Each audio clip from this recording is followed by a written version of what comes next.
one example of how we can apply sine, cosine, and tan to find one side where we know another side and an angle. Okay? So now we can finally see how this can be solved. Okay? So let's go back to our main problem.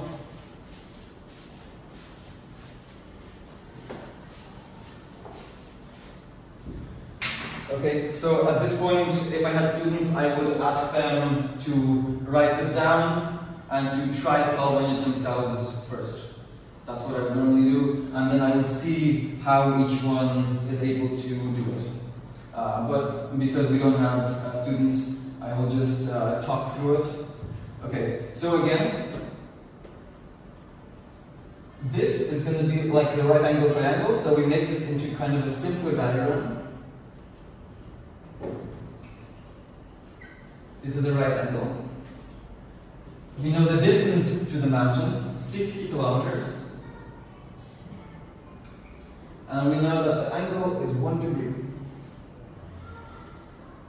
So, what did we do in the previous example?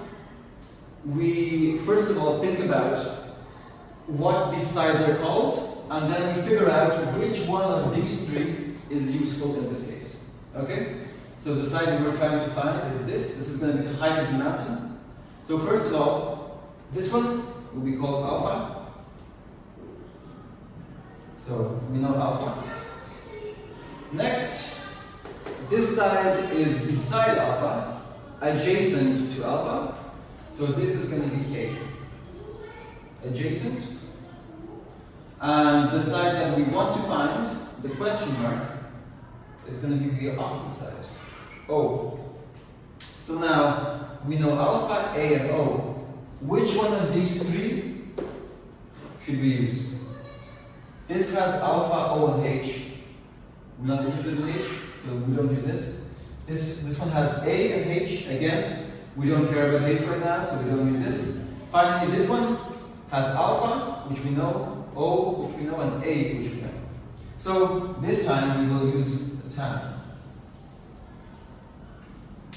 Okay, once again, we plug in everything we know inside this to find out what we don't know. So, tan of 1 degree is equal to, the question mark, we will call this x, that's what we don't know, over 60. And again, we change this equation so that our x is on the left side and everything else is on the right side. So we multiply both sides by 60. We have 60 multiplied by tan of 1 degree is equal to x. Okay? Or you can write the x on the left side, which looks nicer. Okay. So now we know everything here, so we can find x finally. So once again, you can put this into your calculator and find that tan of 1 degree